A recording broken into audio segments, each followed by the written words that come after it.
What's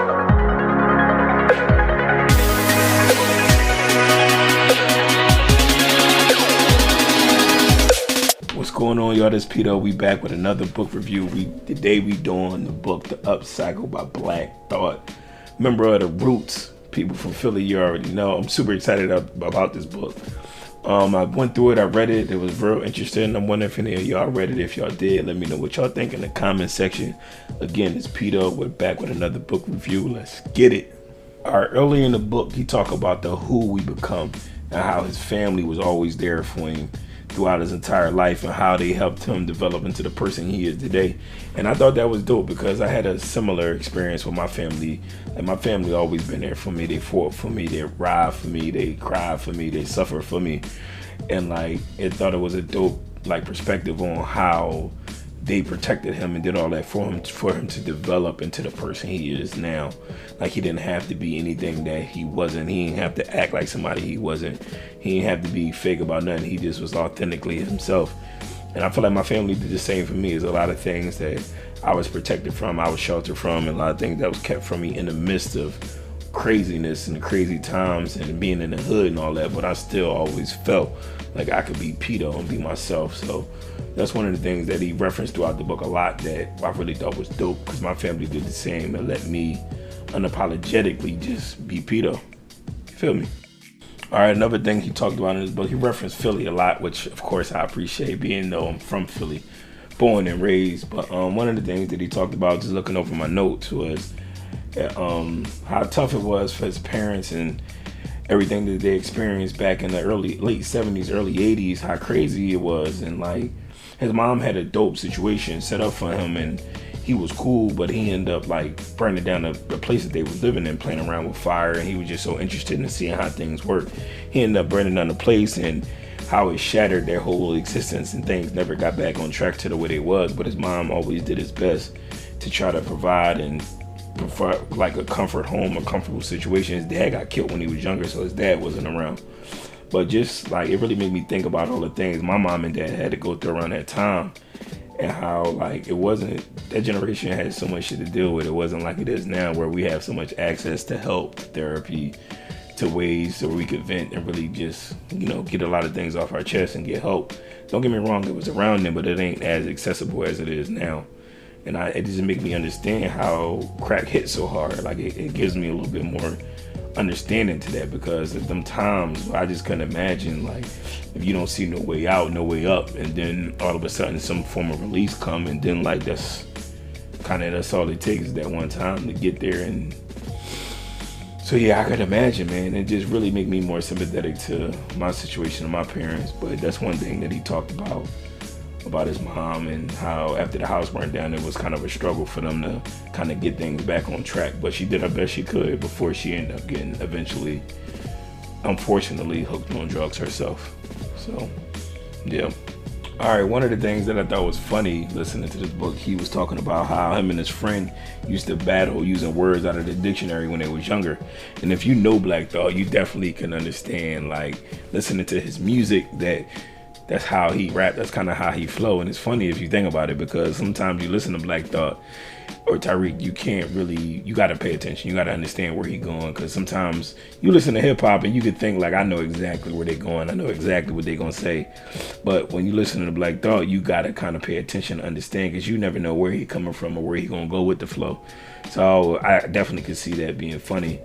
And listening to how he break down Philly really, really brought back a lot of memories. Like, I've probably been living in Atlanta longer than I've been in Philly, but it's just dope to hear a lot of things that brought back so many different memories about so many different parts of the city and how small Philly really is. Like, the population be big, but the city is actually kind of condensed itself. And looking at my notes, another thing I thought was dope was how he was breaking down hip hop culturally, like how we created this wave and how influential this wave is and how it touches so many different things. And like we created this culture that's kind of sort of like a ritual or like a spiritual calling to our ancestors. And just listening to him talk about it really made me want to start making music again, which I thought was hilarious.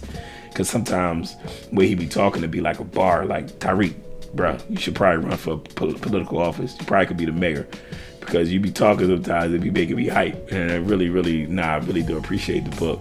Remember I said that first, Tyreek for mayor. He got one bar that particularly stood out to me. He was like, after he burned down the house, everything wasn't Lego fit anymore like it used to. And I got this analogy that's similar, but I'm gonna steal his now, because he was saying, I used to say, whenever you have a mental breakdown, it's like breaking a coffee mug. You can put it back together, but you can still see the cracks. I could start saying it won't Lego fit anymore the way it used to, so I'm gonna steal that. I thought that was dope as well. That's mine now. One thing that he talked about in the book, I didn't know that he went to the School of Performing Arts in Philly. I always looked at that place kind of like the White House. Like, I used to always, not that it actually looked like White House, but when I used to hear about that School of Performing Arts, I used to always just think like, yo, the best of the best is in there. Like, they in there changing the world. And I don't know, I just had such this crazy, used to hear stories and this crazy idea of that place, but I didn't know that he went there. It was always crazy to me to hear about people that actually went there. Another thing, you talked about how it must be something in the water in Philly, because it creates so many different like talented people for like that goes and do greatness beyond the world. And I don't know, man, it's true, because I know so many people that have done and accomplished so many great things in Philly just out of the sport of boxing alone, and just seeing and witness it. Like, me and my brother used to travel. We used to go to gym all across the country, and no matter where we went, Zai was just spanking people left and right. We was in Crunk Gym, we was in Vegas, no matter where we went, Zai was always showing everybody up. So when he said that about Philly creating just such talented people, I always thought about that. Like, you know, he said either they just something in the water, or people just really trying to get out that city, because it's crazy. And honestly, people try to get out. Yeah, I thought that was dope. One thing he said that kind of stuck with me, he was saying like, you don't schedule your own greatness. And he was just saying how he kept pushing and kept pushing and kept pushing. So it was really some insightful things, man. And like, another thing he said is it's so much power and patience in your practice.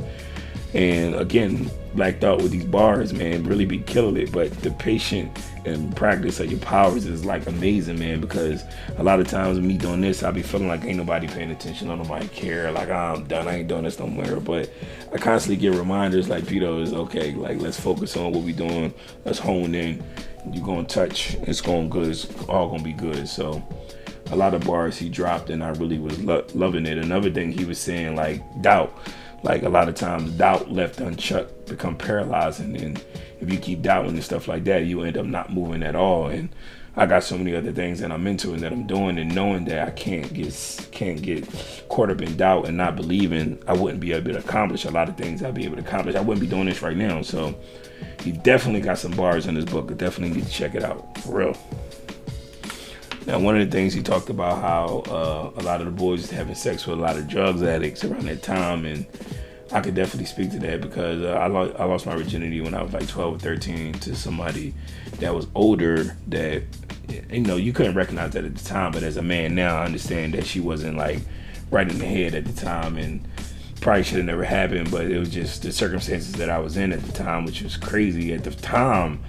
As a little kid, I'm thinking I'm having fun. This is crazy. This is wow. Like, let's do it. But now as an adult, I just realized how fucked up it is. And just hear him saying that he had similar experiences is crazy, because it's like, you're not the only one that endured or witnessed something wild or crazy or whatever the case may be. So just hearing that definitely put things in a different perspective. Like, a lot of people was going through that, I guess. It was hard listening to him about the death of his mom, especially we just had a recent scare in my family. And I just finished the Rich Paul book talking about the death of his mom and how hard it be when, you know, these people pass, man. I had a family scare with both my mom and my dad. Thank God they both still here, but it was definitely hard listening to that chapter and talking about his mom and everything like that. It was hard.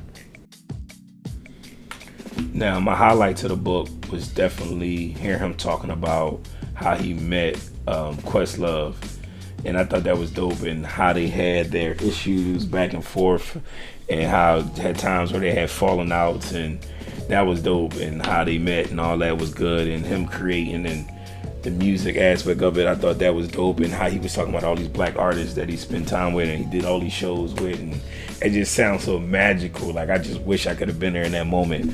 I love how he talked about his upbringing. I loved how he was honest. I love how he was vulnerable. It was a great book, man. And those are the highs of the book. My lows of the book, I just wanted to hear more about the hip hop side of it. That's all. His experience with other artists and stuff like that. And it was a little short too. I wish it was a little longer, but other than that, those were my highs and the lows of the book. So it was pretty good. I like it. Good book. Now overall, my final thoughts on the book was, you could tell Black Thought from Philly. A lot of the things that he talked about definitely was, valid. His experiences in his life really created the person he is today. His family played a big role and a big part of that. Again, with all these black books, it's always about fashion and getting money, and I love it though. It's part of our culture, so you can't even get mad at it. It was a good book. It was a little short, but it was definitely good. It gave me different perspectives, different opinions, and I really think Black Thought should run for mayor, Philly. Political time, brother. Time to put on your suit and tie, my guy. Now, I love how he be talking sometimes. A lot of times he be spitting some bars he don't even realize, or maybe he do. I don't know, but it definitely was hitting home, and it was a good book, man. The price of it, the hardcover is $20.16. The Kindle is $13.99. The Audible is $18. It's 208 pages, and I definitely think he did the voice for his Audible book. And that's about it. That's my final thoughts. If you read it, let me know what you think. Put it down in the comments section so we can talk about it. Definitely was a good read. It's Pito, another book review. I'm out here.